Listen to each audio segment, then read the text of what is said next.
Assalamualaikum warahmatullahi wabarakatuh. Alhamdulillah.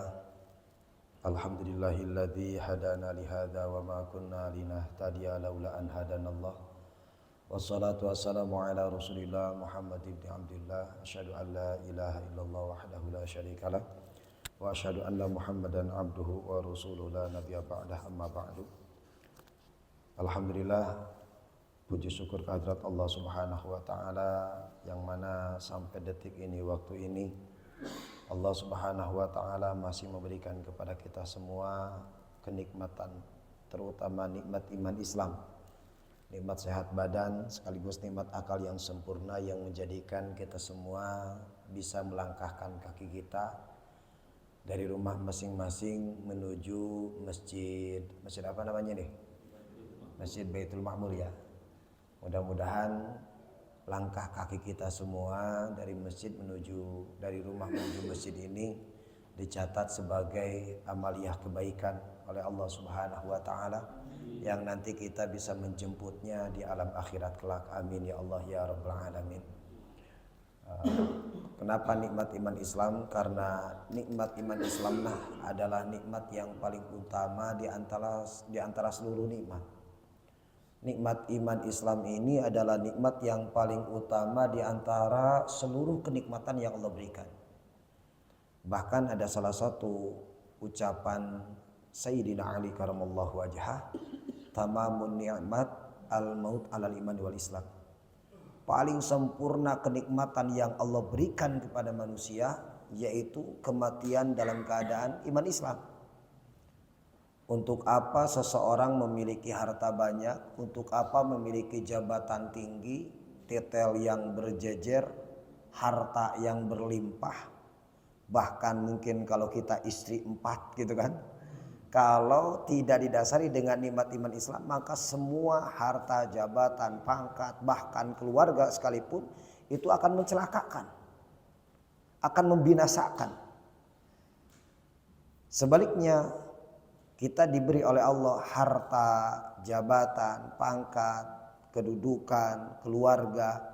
Ketika didasari dengan iman Islam, maka harta, jabatan, pangkat ini akan menjadi sebuah kebaikan. Sebagaimana sabda Rasulullah sallallahu alaihi wasallam, "Man yuridillahu bi khairan yufaqihu fiddin." Siapa saja yang hendak akan diberi kebaikan oleh Allah, maka dia akan diberi paham agama. Maka dasar kebaikan itu semua pusatnya pada agama. Ketika didasari dengan agama yaitu nikmat iman Islam, maka semuanya akan baik. Jangan aneh ketika terjadi keburukan baik dalam diri kita, dalam keluarga kita, dalam bertetangga, dalam bermasyarakat, bahkan dalam bernegara sekalipun. Ketika terjadi keburukan itu sejatinya dikarenakan ada sesuatu yang tidak sejalan dengan agama. Karena kalau sejalan dengan agama semuanya pasti akan baik. Semua pasti akan baik. Man yuridillahu bi khairan yufaqihu fiddin. Alhamdulillah. Oleh sebab itu kita semua sekarang bisa berkumpul di sini. Ini atas karunia dari Allah. Nikmat terbesar adalah nikmat iman Islam. Alhamdulillah. Semoga kenikmatan iman Islam ini terbawa sampai detik ajal. Sampai datangnya wafat kepada kita semua. Bahkan guru saya pribadi berkata, ucapan tentang masalah kenikmatan iman Islam, kata beliau bahwa manusia yang sukses hidup di dunia bukan mereka yang banyak hartanya, Pak. Orang yang sukses hidup di dunia bukan mereka yang tinggi jabatannya. Tapi orang yang sukses hidup di dunia adalah mereka yang ketika ajal datang, malaikat menjemput, lisannya, lidahnya, hatinya mampu mengucapkan kalimat la ilaha illallah. Itu adalah orang yang sukses. Kenapa? Karena hakikatnya orang tersebut tahu tujuan hidup sebenarnya. Kita diberi jabatan, pangkat, itu belum dikatakan sukses. Jadi kesuksesan itu ada pada akhir ketika ajal menjelang. Kenapa? Karena jabatan, harta, pangkat semuanya akan kita tinggalkan. Kita akan kembali kepada Allah Subhanahu wa taala mempertanggungjawabkan apa yang kita perbuat di dunia ini. Salat dan salam semoga tercurah limpahkan kepada kita, kepada baginda kita Habibana wa Nabiyana Muhammad sallallahu alaihi wasallam, tidak lupa kepada keluarga, sahabat dan kepada kita semua selaku umatnya ila yaumil qiyamah. Para jamaah semuanya yang saya hormati dan Allah muliakan, mohon maaf sebelumnya. Saya pribadi izin memperkenalkan diri. Nama saya Muhammad Khairuddin. Tajul Fikri itu adalah nama putra, nama anak gitu, nama putra. Tajul Fikri atau mahkota pemikiran itu dinisbatkan kepada saya gitu. Muhammad Khairuddin Tajul Fikri. Saya berdomisili asli orang Sunda, Pak. Itu asli memang orang Sunda, turunan Sunda. Berdomisili di Kampung Cihanjawar, Desa Sokagali, Kecamatan Megamendung, jalur alternatif Puncak. Gitu ya, jalur alternatif Puncak sebelah sana. Kalau Bapak misalkan macet daerah Cipayung, biasanya jalan motong kadinya tah, jalan gitu. Nah, gimana? Al Mustafawiyah terlewat, ke maju lagi kelewatan kalau Mustafawiyah. Mustafawiyah berada di bawah gitu, pasti Muncang. Ya, kalau saya Kampung Cihanjawarnya dekat. Kalau sekarang ada wisata Cigua, nah itu nggak jauh dari situ. Gitu. Biasanya kalau tempat wisata pada tahu gitu. Biasanya kayak gitu ya. Mengelola anak-anak yang memang titipan dari orang tua mereka, dititipkan ke pondok pesantren yang saya kelola. Saya mengelola pondok pesantren Tarbiyatul Falah. Nama pondok pesantrennya.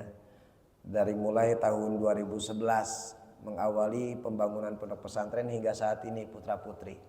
Alhamdulillah, mohon doanya mudah-mudahan saya pribadi diberikan kemampuan, kekuatan, keikhlasan dan terutama keistiqomahan. Mudah-mudahan apa yang saya perjuangkan dicatat sebagai amal oleh Allah Subhanahu wa taala. Dan salah satu saya mondok itu pondok pesantren, salah satunya sebetulnya sebelah sini, di sebelah bawah itu dulu saya mondok di situ, di mana di daerah Bakom. Saya alumni Bakom, alumni Mama Oha. Nah, Mama Oha itu kan depan masjid ya. Nah, di situ saya pernah mondok di situ juga di Bakom. Bahkan daerah Bojongkerta di sini banyak alumni-alumni yang dulu satu pesantren dengan saya di Bojongkerta yang sebelah bawah itu. Para jamaah sekalian yang dirahmati oleh Allah Subhanahu wa taala, alhamdulillah dengan wasilah saya kenal dengan Kang Taufik ya, Taufikur Rahman. Beliau WhatsApp mengundang, Ustadz gini menjelaskan tentang situasi masjid di sini. Alhamdulillah sudah ada pengajian, namun guru kita semua Ustadz Bustomi, beliau berangkat ke Tanah Suci ya, ke Saudi Arabia untuk melanjutkan pelajarannya. Kita doakan mudah-mudahan beliau, guru kita semua yang telah mengajarkan ilmu kepada kita, mudah-mudahan beliau Allah panjangkan umurnya, sehatkan badannya, berkahkan kehidupannya, dan tercapai seluruh cita-cita dan tujuannya. Amin ya Allah ya Rabbal Alamin. Para jamaah sekalian yang dirahmati oleh Allah Subhanahu wa taala, sebelum melanjutkan kajian yang dipesan, karena memang kajian beliau yaitu kitab fikih ya, fikih Syafi'i ya, fikih mazhab Syafi'i ya. Memang kebetulan di wilayah kita itu memang banyaknya mazhab Syafi'i, dan saya pribadi pondok pesantren itu pondok pesantren Ahlus Sunnah wal Jamaah yang memang bermazhab Syafi'i juga gitu. Gitu ya, insyaallah. Alhamdulillah. Saya pribadi datang sini sebetulnya saya pun dalam keadaan situasi sedang belajar. Lamun cek guru teh mah ketika ngisi pengajian ulah niat ngajarkeun, tapi niat belajar. Urang mah niat ngapalkeun cenah, ngan pedah kehadiran ku batur. Entong ngajarkeun da ngajarkeun mah urang ge ajarkeuneun keneh cenah gitu saurupun guru. Laras eta teh nya bahasa Sunda ngerti merenya? Ngerti enggak? Enggak ngerti ya. Alhamdulillah. Lamun cek kalau bahasa saya begini, ketika kita mengisi pengajian, ketika kita mengisi pengajian, jangan niat kita mengajarkan. Kenapa? Jangan niat mengajarkan, karena kamu sendiri pun, kata guru, kamu sendiri pun masih ajarkeuneun cenah gitu. Ajarkeuneun, tahu ajarkeuneun? masih dalam belajar. Itu. Maka niatlah untuk menghafal, cuman dihadiri oleh orang-orang kita sama-sama belajar melangkahkan kaki, melangkahkan hidup kita untuk sesuai dengan apa yang Allah perintahkan. Seperti itu. Alhamdulillah, para jamaah sekalian yang dirahmati oleh Allah Subhanahu wa taala, sebelum melanjutkan mungkin yang sudah dari tadi di dalam masjid niat iktikaf dulu ya. Karena sayang kalau nggak niat iktikaf. Kita sudah berada di dalam masjid, kalau tidak diniatkan iktikaf itu hilang pahala, nggak dapat pahala iktikafnya. Bismillahirrahmanirrahim. Barang Bismillahirrahmanirrahim. Nawaitu an a'takifa fi hadzal masjid lillahi ta'ala. Niat saya beriktikaf di masjid ini sunnah karena Allah. Alhamdulillah. Nah itu kita menjadi nambah pahala. Satu pahala iktikaf, kedua pahala ta'lim, pahala belajar. Para jamaah sekalian yang dirahmati oleh Allah Subhanahu wa taala, kemarin terakhir pembahasan tentang masalah najis ya. Najis yang terbagi menjadi 3 ya. Ada najis mughalladhah, najis mukhaffafah, dan najis mutawassithah. Penjelasan najis saya memang mempelajari dulu, melihat di videonya. Ini takut gak nyambung di pembahasan gitu. Nggak jadi lihat tuh videonya. Oh ternyata baru sampai pembahasan terhadap masalah najis. Mungkin untuk sementara saat ini insya Allah nanti dilanjutkan. Karena memang berhubung kita situasional itu tergantung situasi. Dan saat ini kebetulan hari ini tanggal sekarang bulan ini yaitu bulan Muharram, bertepatan tanggal 10 Muharram. Nah, di dalam 10 Muharram ini subhanallah, sebetulnya 10 Muharram ini termasuk tanggal dan termasuk bulan yang dimuliakan, yang ada kelebihan tersendiri di dalam 10 Muharram. Meskipun bulan-bulan yang 12 bulan itu memang ada tanggal-tanggal yang ditentukan, tanggal-tanggal yang baik, tanggal-tanggal yang bagus. Seperti bulan Rabiul Awal itu sudah pasti tanggal 12. Bulan Rajab itu sudah pasti tanggal 27. Bulan Sya'ban itu nisfu Sya'ban, pertengahan Sya'ban. Bulan Ramadan tanggal 17 sama 10 terakhir bulan Ramadan.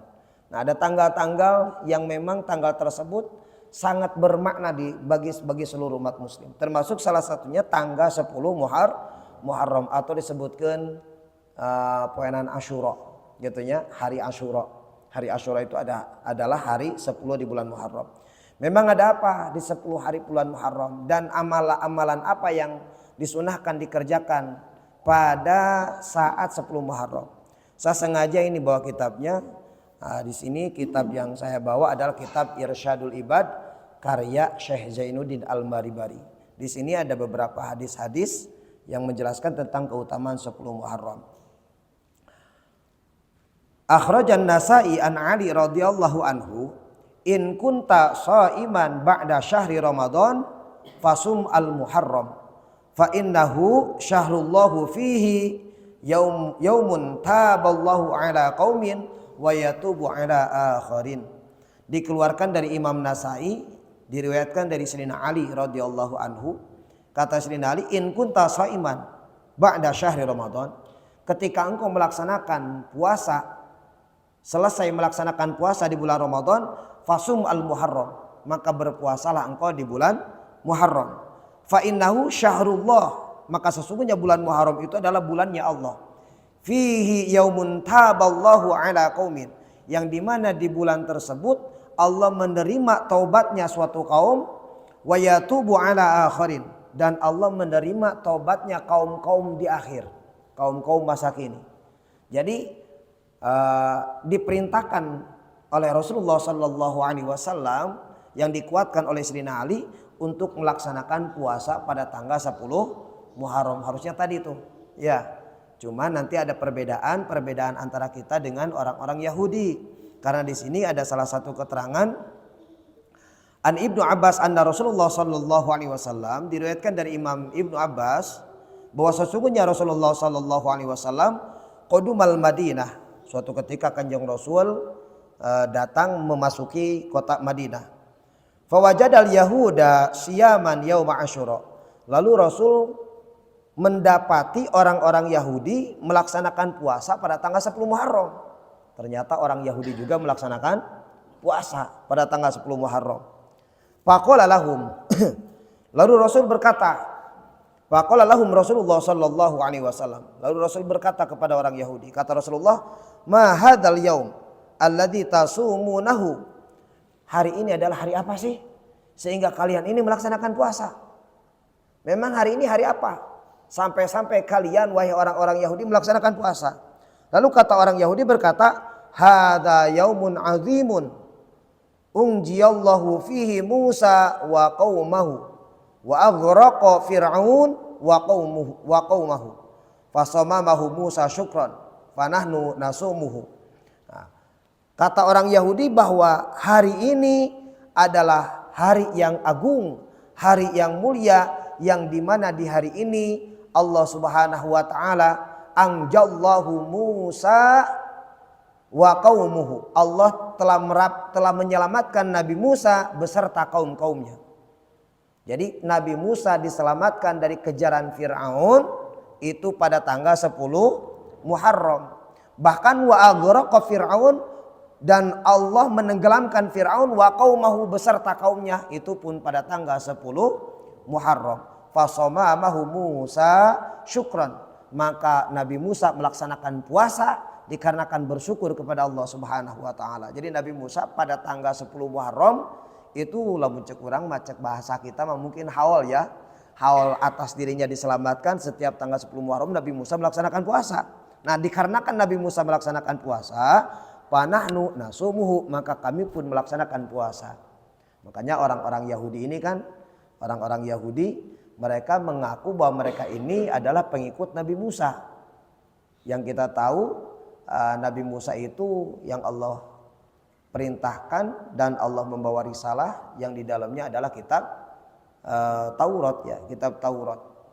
Nah, cuman sayangnya mereka itu hanya mengikuti, tidak semuanya. Bahkan sebagian-sebagian yang mereka ikuti. Kesininya bahkan ada beberapa nabi yang dibunuh oleh orang Yahudi. Banyak nabi yang dibunuh oleh orang Yahudi. Nah, Yahudi ini kan mereka itu nama suku. Suku dari Yahuda. Yahuda itu adalah anaknya Nabi Yakub. Nabi Yakub putranya Nabi Ishak. Nabi Ishak adalah putra Kangjeng Nabi Ibrahim alaihis.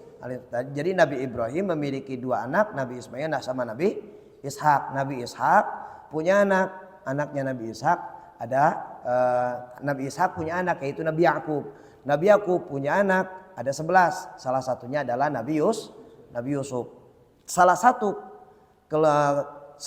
saudara Nabi Yusuf adalah Yahuda. Nah, keturunan Yahuda tersebut itu dinamakan menjadi nisbat orang Yahudi gitu. Nah, seperti itu. Dan memang mereka itu dari zaman dahulu kala memang pembangkang hingga saat ini. Bagaimana saudara-saudara kita di Palestina di sana, mereka dibantai, dibunuh secara keji. Subhanallah. Mudah-mudahan Allah berikan perlindungan dan Allah berikan kemenangan kepada mereka semua. Kepada saudara-saudara kita di Palestina. Amin ya Allah ya Rabbal Alamin. Nah, di sini lalu Rasul berkata, kata Rasulullah sallallahu alaihi wasallam, "Panahnu ahaqqu wa aula bi Musa minkum." Maka kata Rasul, kami lebih berhak dan lebih layak untuk melaksanakan puasa daripada kalian semua. Kami lebih layak untuk melaksanakan puasa daripada kalian semua, kata Rasulullah sallallahu alaihi wasallam. Akhirnya fasomamahu Rasulullah sallallahu alaihi wasallam, maka Rasul pun melaksanakan puasa. Wa amara ashabahu bisiyamihi, dan Rasul memerintahkan kepada para sahabatnya untuk melaksanakan puasa. Cuman perbedaannya harus ada dibedakan. Perbedaannya apa? Perbedaannya sumu at-tasi'a wal 'ashira wala tusyabbihu bil yahud. Puasalah engkau dimulai tanggal 9 dan tanggal 10, wala tusyabbihu bil yahud, dan janganlah engkau menyerupai orang-orang Yahudi. Berarti kalau kita melaksanakan puasa disunahkannya 2 hari, tanggal 9 dan tanggal 10. Aduh sayang Ustadz udah terlewat. Insya Allah tahun depan mudah-mudahan panjang umur, sehat badan semua. Nah tahun depan usahakan melaksanakan puasa pada tanggal 9 dan tanggal 10 bulan Muharram. Nah, bagaimana pahala keutamaannya puasa pada tanggal 10 Muharram? Nah di sini ada salah satu keterangan wa Muslim an Abi Qatadah, diriwayatkan dari Imam Muslim dari Imam Qatadah, suila Rasulullah sallallahu alaihi wasallam. Rasulullah ditanya tentang masalah puasa di bulan Muharram, yaitu tanggal 10 Muharram. An siyami yaumi Asyura. Faqala, Rasul berkata, kata Rasul, yukaffiru sanatal madiyah. Puasa pada tanggal 10 Muharram itu akan melebur, akan menghapus dosa 1 tahun. Subhanallah. Kita ini kan dosa merasa banyak, benar nggak? Dosa merasa banyak, berharap ingin masuk surga. Bagian pahala, bagian puasa kedul karena ibadah ogah gitu ini. Ya Allah ya Karim, benar nggak? Ini mohon maaf nih kalau agak campur-campur Sunda nih, gitu. Ya, bahkan kalau kita bayangkan Nabi Adam alaihissalam, sebelum Allah turunkan Nabi Adam ke dunia, Allah ciptakan Nabi Adam itu di mana? Di sorga, beserta ibunda kita Siti Hawa berada di dalam sorga. Kata Allah Subhanahu wa taala, ya Adam uskun anta wa zaujukal jannah. Wahai Adam, tenanglah engkau, diamlah engkau, tentramlah engkau beserta istrimu di sorga. Cuman Allah memberikan satu larangan, wala taqrabu hadhihi syajarah. Kau jangan dekati pohon itu. Allah melarang jangan mendekati satu pohon yang dinamakan pohon tersebut adalah pohon khuldi. Pohon khuldi. Dikarenakan Nabi Adam dengan ibunda Hawa ini terkena gangguan, godaan, sebetulnya Nabi Adam itu nggak tergoda, yang tergoda itu Siti Hawa, yang tergoda itu, ya, yang tergoda itu Siti Hawa. Kata bisikan si iblis, karena itu sudah terjadi percekcokan, pertengkaran antara iblis dengan Nabi Adam. Itu ketika Nabi Adam diciptakan oleh Allah, lalu Allah Subhanahu wa taala berkata kepada malaikat, ya, wa idz qala rabbuka lil malaikati inni ja'ilun fil ardi khalifah. Allah Subhanahu wa taala berkata kepada malaikat bahwa aku akan menciptakan manusia, makhlukku sebagai khalifah, sebagai pengurus, pemimpin yang memakmurkan dunia. Lalu kata malaikat, qalu ataj'alu fiha may yufsidu fiha wa yasfiku dima wa nahnu nusabbihu bihamdika wa nuqaddisu lak. Nah, kata malaikat kan seperti itu. Ya. Bahwa ya Allah, kenapa kau menciptakan manusia sedangkan manusia ini akan menciptakan pembunuhan, akan menciptakan pertengkaran, pertumpahan darah, sedangkan kami kau ciptakan, kami sudah banyak bertasbih, sudah banyak bersuci, sudah banyak mengagungkan kepadamu. Nah, malaikat ini protes, kenapa menciptakan manusia sedangkan manusia ini akan menciptakan pertumpahan darah, dan memang terbukti ya ucapan malaikat ini. Nah, akhirnya malaikat merasa menyesal, malaikat tersebut merasa menyesal, dan Allah memberitakan kepada seluruh malaikat untuk bersujud kepada Nabi Adam alaihis salam. Ya malaikati usjudu li Adama fasajadu illa iblis. Semua malaikat sujud kepada Nabi Adam. Yang tidak bersujud hanya satu malaikat. Siapa? Yaitu iblis. Iblis itu rajanya malaikat, Pak. Nama asli iblis itu adalah malaikat Ajazil. Malaikat Ajazil iblis itu. Rajanya malaikat asalnya. Dikarenakan membangkang kepada Allah Subhanahu wa taala, tidak taat terhadap perintah Allah untuk sujud kepada Nabi Adam, akhirnya iblis dilaknat oleh Allah ila yaumil qiyamah, dan dirobahlah nama asli yang tadinya Ajazil menjadi panggilan iblis. Dilaknat hingga setelah kejadian tersebut iblis diusir ke dunia. Ketika iblis diusir ke dunia, maka iblis berjanji kepada Allah Subhanahu wa taala untuk menjerumuskan Nabi Adam beserta istrinya, beserta keturunan-keturunannya untuk mengikuti jejak iblis. ila yaumil qiyamah. Nah, seperti itu. Nah, akhirnya kan singkat kata iblis ini membisiki kepada Siti Hawa, Hawa, engkau itu diciptakan oleh Allah, tidak akan kekal di sorga. Kamu itu Allah ciptakan akan diturunkan ke dunia. Kamu pingin gak bahwa kamu kekal di sorga? Ya semua orang pasti pingin ya. Nabi Adam sama Siti Hawa ingin berada kekal di dalam sorga. Kamu itu sebetulnya diciptakan oleh Allah bukan abadi di sorga, tapi akan diturunkan ke dunia. Memang iya. Nabi Adam ini sama Siti Hawa mau menciptakan kesalahan ataupun tidak menciptakan kesalahan karena memang tujuannya akan diturunkan ke dunia. Cuman cara diturunkannya itu yang berbeda-beda. Nabi Adam, Siti Hawa memilih cara diturunkannya dengan datangnya murka dari Allah dikarenakan mengikuti bisikan iblis. Kalau kau ingin kekal di surga, makanlah buah itu. Akhirnya kan Nabi Adam nggak tergoda. Yang tergoda Siti Hawa. Siti Hawa bilang tuh sama suami, ya suami kalah lah. Kalau urusan suami disuruh sama istri, udah pasti kalah lah daripada nggak bisa tidur malam. Subhanallah. Nah akhirnya Nabi Adam diturunkan ke dunia. Sekarang saya ingin tanya, Nabi Adam asalnya di mana? Di sorga atau di bumi? Di sorga. Berapa kesalahan Nabi Adam? 1. Sudah jelas ada di sorga, kesalahannya 1, Allah keluarkan. Kita sedang di luar sorga atau di dalam sorga? Di luar sorga. Kesalahan kita banyak atau sedikit? Banyak. Yang 1 aja dikeluarkan, kita yang banyak ingin masuk tanpa orang dalam. Wah subhanallah. Gitu kan. Maka oleh sebab itu, mumpung kita masih diberi waktu oleh Allah Subhanahu wa taala, masih diberi napas oleh Allah Subhanahu wa taala, manfaatkan waktu kita, napas kita untuk dipergunakan bertobat kepada Allah Subhanahu wa taala agar kelak nanti kita kembali kepada Allah dalam keadaan suci. Mudah-mudahan dosa kita diampuni oleh Allah Subhanahu wa taala. Amin. Amin ya Allah ya rabbal alamin. Yang selanjutnya, nah jadi puasa pada tanggal 10 Muharram ini akan menghapus dosa 1 tahun full. Bahkan ada salah satu riwayat wahaka dan dihikayatkan al-Yafi dari Imam Yafi wan Nashiri fi idaihi di dalam kitab Idah min ajabi ma warada fi Asyura annahu kana yasumuhul wuhushu wal hawa, bahwa diriwayatkan saking utama-utamanya kelebihan-kelebihannya pada 10 Muharram ini sehingga rumput dan tumbuhan-tumbuhan pun melaksanakan puasa. Hingga rumput dan tumbuhan pun melaksanakan puasa pada tanggal 10 Muharram.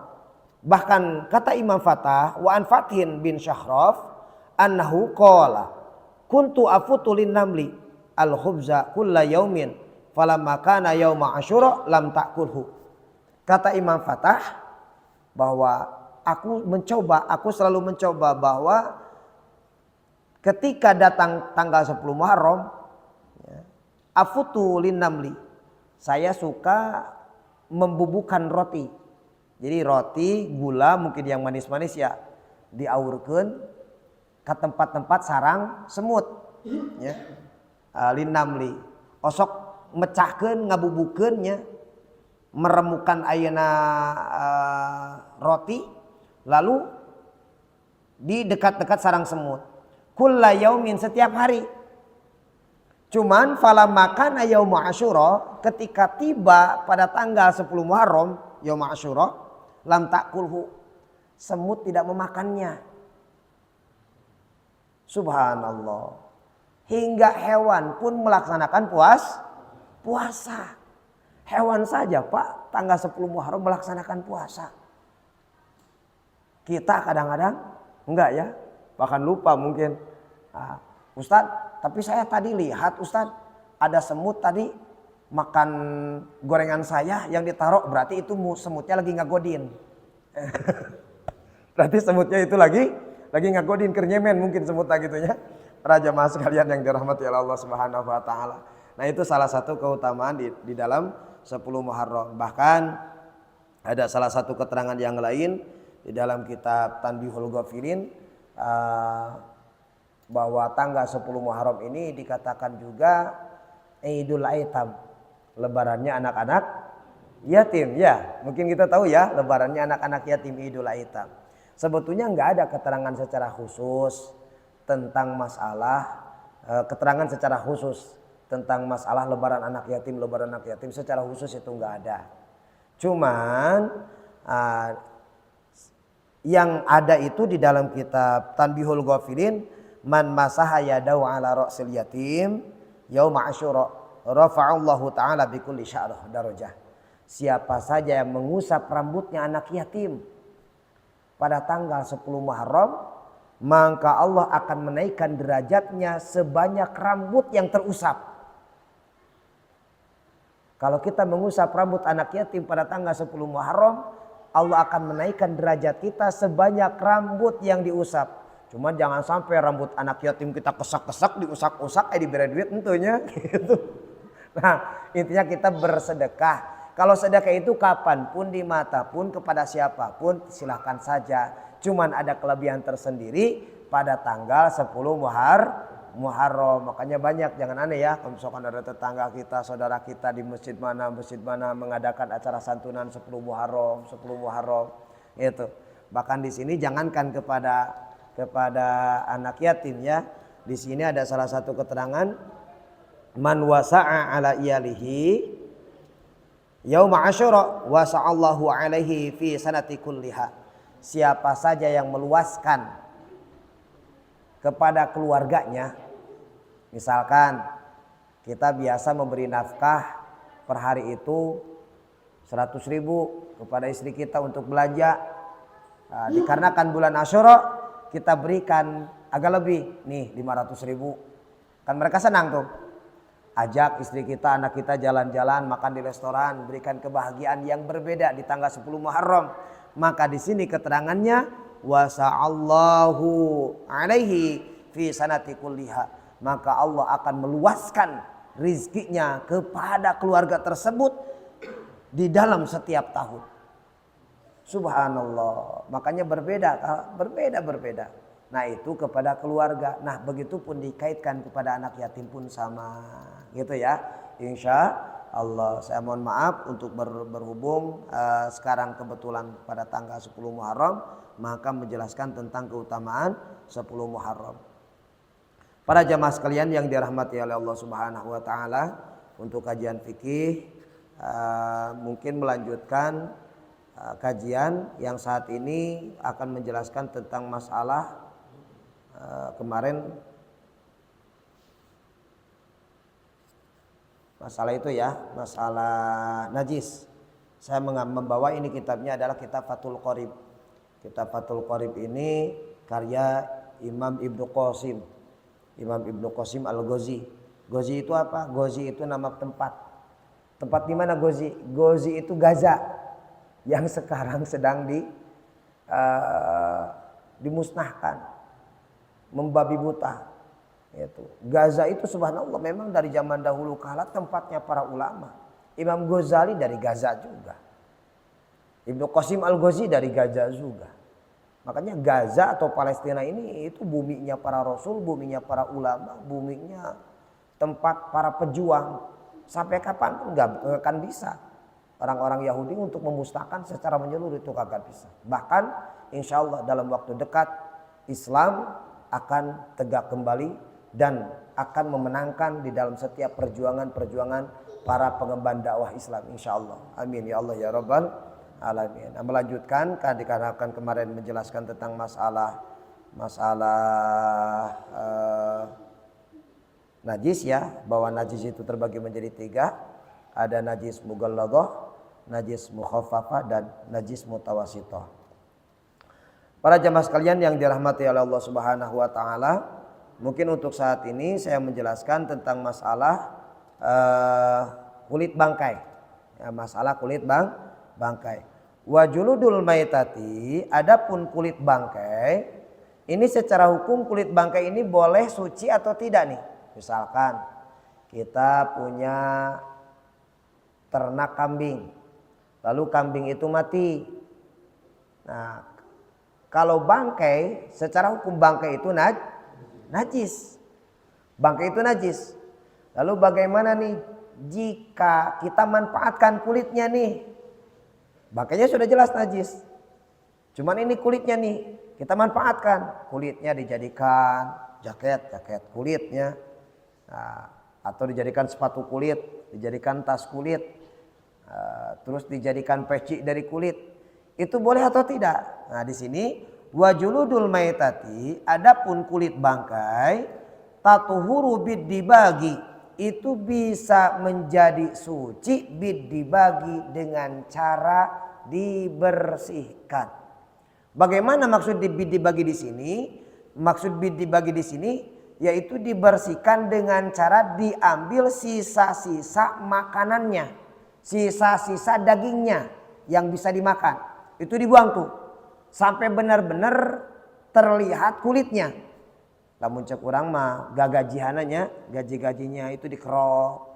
Kalau bahasa dulu itu pakai apu, ya pakai apu, digosok pakai apu. Kalau sekarang mungkin pakai apa?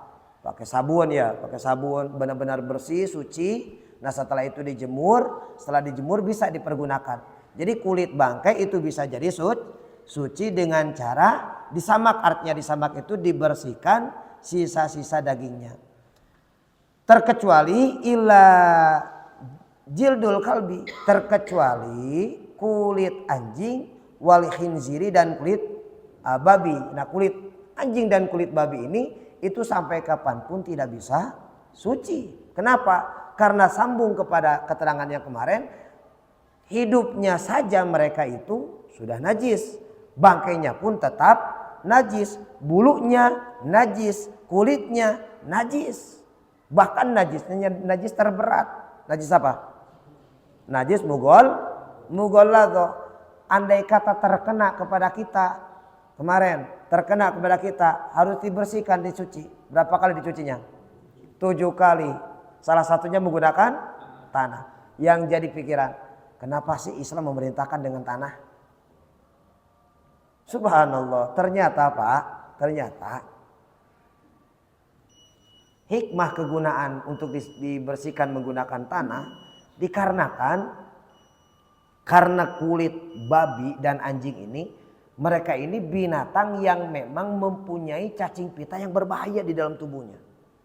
Bagi seorang muslim itu tidak boleh, haram untuk dikonsumsi. Kenapa? Karena cacing pita tersebut tidak akan mati meskipun dimasak dengan derajat Celcius yang tinggi. Itu gak akan mati. Orang yang sering memakan daging anjing atau daging babi, itu dalam tubuhnya akan menjadikan penyakit-penyakit yang berbahaya yang disebabkan cacing pita yang tadi. Kita kena kulit saja itu bisa menular cacing pitanya. Makanya diperintahkan untuk dicuci menggunakan tanah. Ternyata secara keilmuan tanah itu bisa menghilangkan, menarik cacing pita yang menempel pada tubuh. Ternyata itu rahasianya. Subhanallah. Untuk digunakan, dan utamanya menggunakan tanah itu dicampur antara tanah dengan air, langsung dicampur terus digosokkan. Atau boleh juga tanah dulu lalu air, atau air dulu lalu tanah, gitu kan. Tapi yang paling afdol, paling utama dicampur antara tanah dengan air secara langsung. Itu yang paling utama. Itu.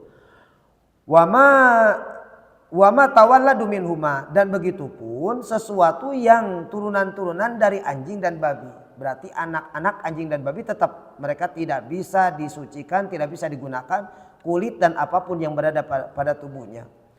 Wa azmul maitah,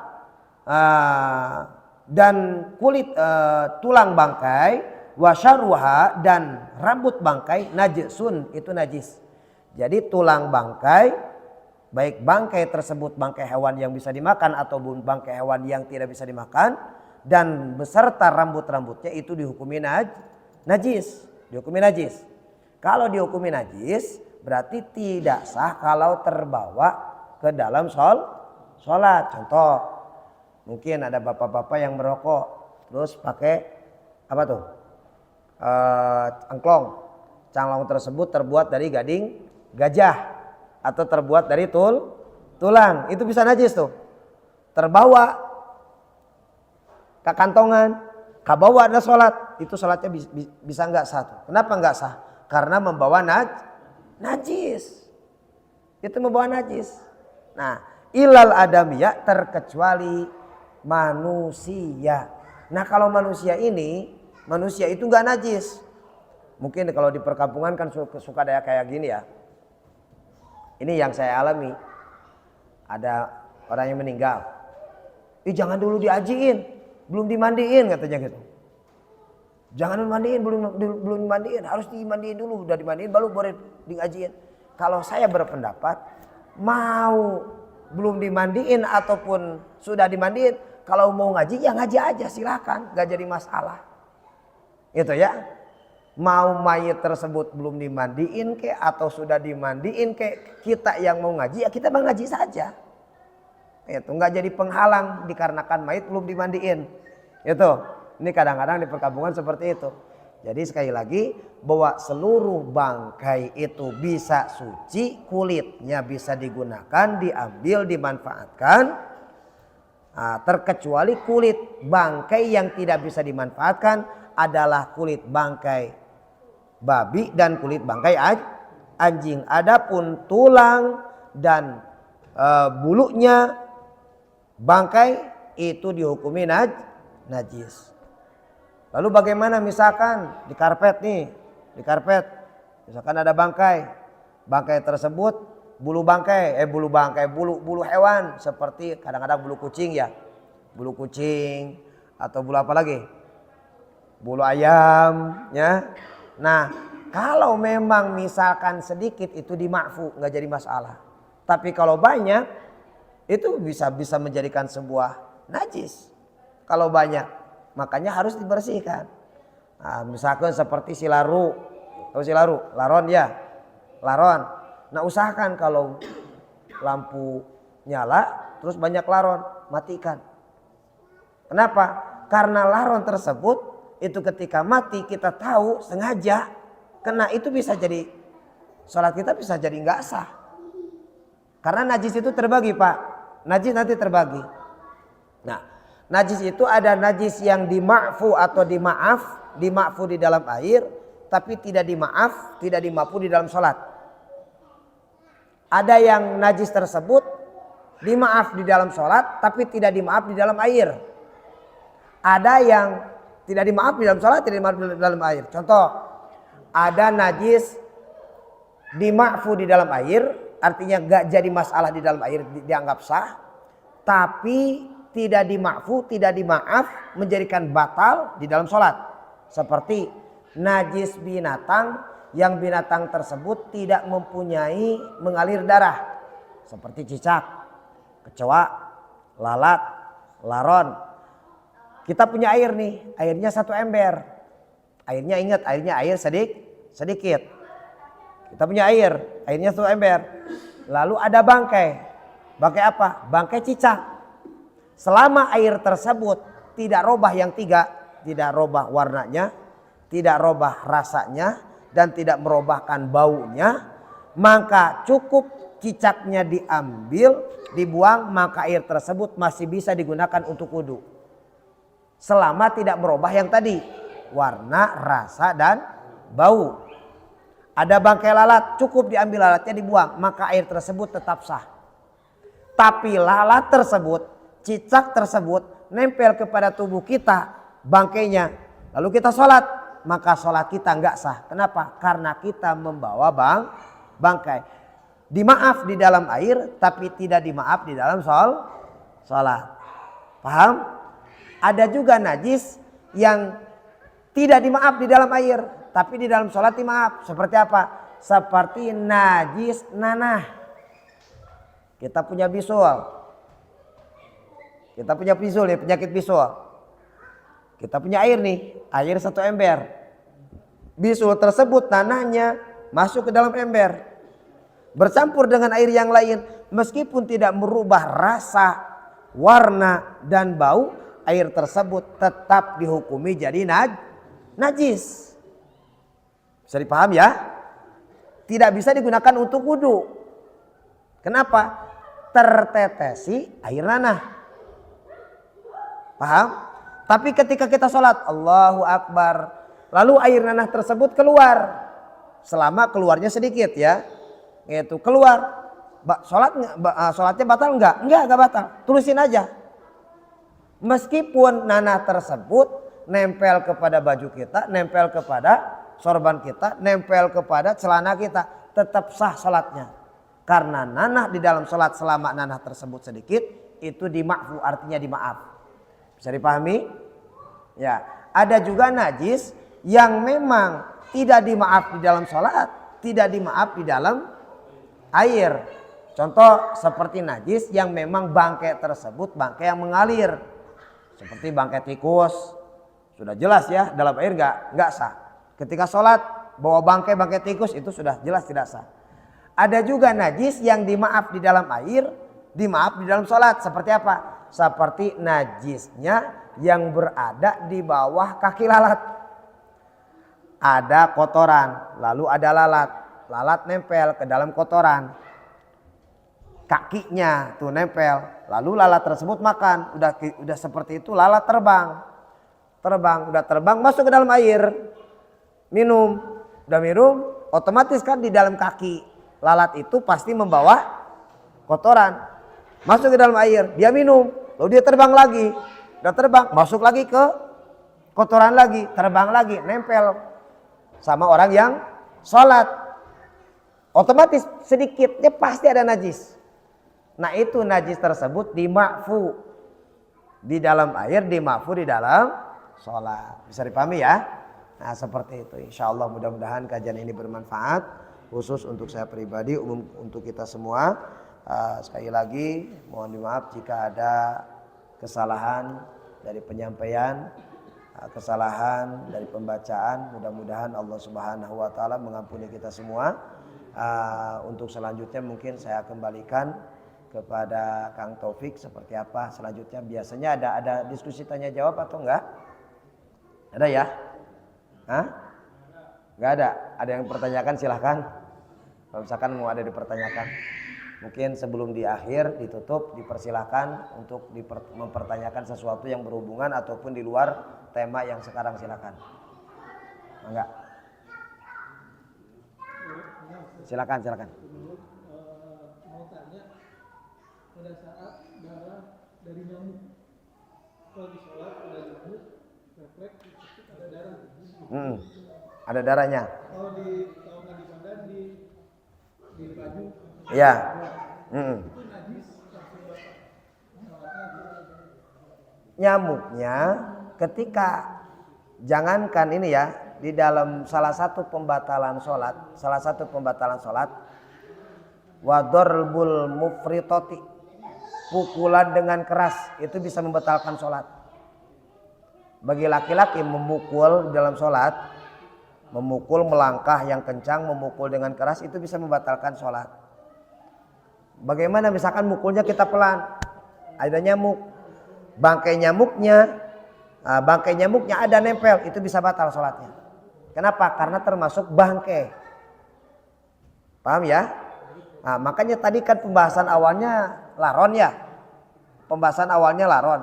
Nah, laron ini ketika banyak laron di sini itu harus disapukan dulu. Kalau nempel itu laron bisa membatalkan sholat.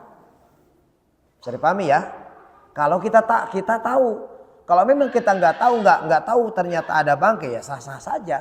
Tapi kalau tahu ada laron nggak kita singkirkan dulu, itu bisa membatalkan sholat.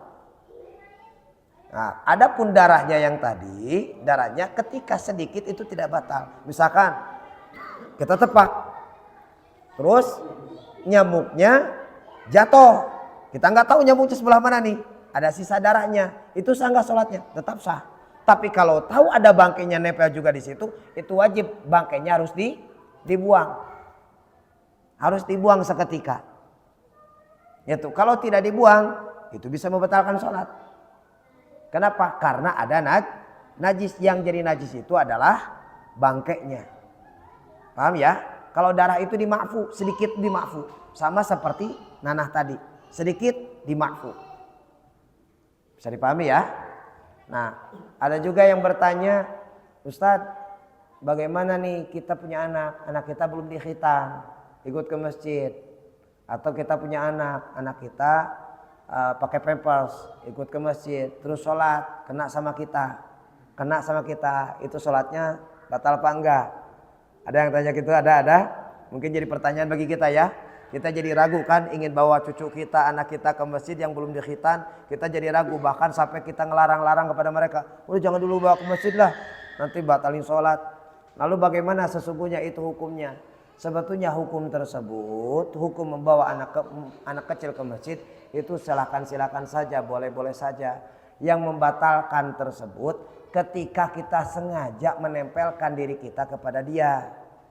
Contoh, anak nih, ya ingat di dalam alat kelamin anak itu kan ada kukulup. Kukulup itu ketika mereka kencing itu ada air sisa air kencing yang menyumbat di situ. Cuman itu ulama terbagi menjadi dua versi.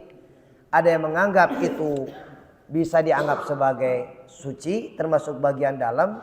Ada juga kalau memang kita ingin membawa anak kita ke masjid, kita usahakan cuci sampai dalamnya, non blelkeun, kocorkeun. Tapi karena itu pakai pampers, sesungguhnya nggak jadi masalah. Anak kecil belum dikhitan dibawa ke masjid nggak jadi masalah. Yang jadi masalah itu ketika kita sengaja memangkunya. Adapun kena nggak kena lagi, terus nggak kena lagi, itu nggak jadi masalah. Yang jadi masalah itu dina kita menyebutnya karagragan najis ilam tustar, ketika tidak disingkirkan. Tapi kalau sebentar itu nggak jadi batal sholat. Yang jadi batal sholat itu ketika memang kita sengaja dibawa, dicecekal, ditatangkep. Contoh, kita punya anak kecil kita memang pakai pampers, otomatis pasti ada najis, kita ikat pakai tambang. Karena ini khawatir anak kita ini pergi jauh, kita ikat pakai tambang, diikat ke tangan beliau, tangan anak kita atau cangkeng anak kita. Lah jalan-jalan kita sholat, ya itu batal sholatnya. Kenapa batal? Karena tersambung najis. Paham? Kalau nggak tersambung nggak jadi masalah. Paham ya? Nyetrum cek abah mah gitunya, nyetrum. Tapi kalau kena enggak, itu enggak jadi batal. Bisa dipahami ya? Nah, seperti itu insya Allah. Nah, contoh lagi, kita sholat nih, di bawah di lantai ada kotoran ayam. Kita ambil sorban, kita amparkan sorban, kotoran ayamnya kering, nggak tembus ke atas. Kita sholat di atasnya, sah. Kenapa? Karena kita tidak membawa najis. Makanya ketika sholat mayit, kita sholat mayit nih, lalu sholat mayitnya kita ketinggalan, kita sholat mayitnya mayit goib di kuburan. Diperintahnya seperti apa? Dibuka sendalnya diinjak, bukan dipakai. Paham nggak? Beda kan antara diinjak dengan dipakai, beda. Kalau dipakai membawa najis, karena otomatis di bawah sendal itu sudah pasti ada najis. Kalau dipakai itu membawa najis, kalau diinjak tidak membawa najis. Bisa dipahami? Nah seperti itu. Dipakai nggak sah nyolatkeun mayitna. Tapi kalau diinjak, dilepas terus diinjak itu sah. Mungkin jadi kita kan pertanyaan, naonnya pakai kudu ditarincak atau pakai mah pakai sendal teh kan gitunya. Ternyata itu berbeda antara membawa najis dengan terkena najis. Kalau terkena langsung menyingkir itu nggak jadi batal. Yang jadi batal itu dengan sengaja membawa najis, itu batal. Bisa dipahami ya? Itu. Ada lagi yang lain? Silakan. Iya.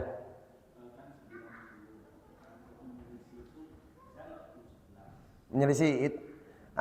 Ada salah satu keterangan di dalam kitab yang lain. Itu diperbolehkan untuk melaksanakan puasa kalau misalkan kita puasa tanggal 9 Lalu tanggal 9 kita batal. Dan kita ingin melaksanakan puasa pada tanggal 10. Silakan puasa tanggal 10. Tapi ditemani dengan tanggal 11. Kalau tanggal 10 saja itu jadi haram. Kenapa jadi haram kalau tanggal 10 saja? Karena tasyabuh terhadap orang-orang Yahudi. Nah, boleh untuk melaksanakan puasa pada tanggal 10 dan 11. Kalau tanggal 10 saja itu tidak diperbolehkan karena tasyabuh terhadap orang-orang Yahudi. Itu ya, seperti itu insyaallah. Ada lagi?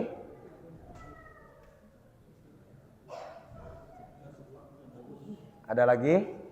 Cukup? Kita cukup aja ya. Nah, mungkin kajian ini kita cukupkan dengan membaca doa kafaratul majlis. Mudah-mudahan sekali lagi apa yang saya sampaikan bermanfaat khusus untuk diri saya pribadi, umum untuk kita semua, dan kita memohon bermunajat kepada Allah Subhanahu wa taala. Mudah-mudahan kita semua diampuni oleh Allah Subhanahu wa taala dan amalia perbuatan kita dicatat sebagai amal baik yang untuk menjemput kita nanti di yaumil qiyamah. Subhanakallahumma wa bihamdika asyhadu an la ilaha illa anta astaghfiruka wa atubu ilaik. Sekian, wassalamualaikum warahmatullahi wabarakatuh.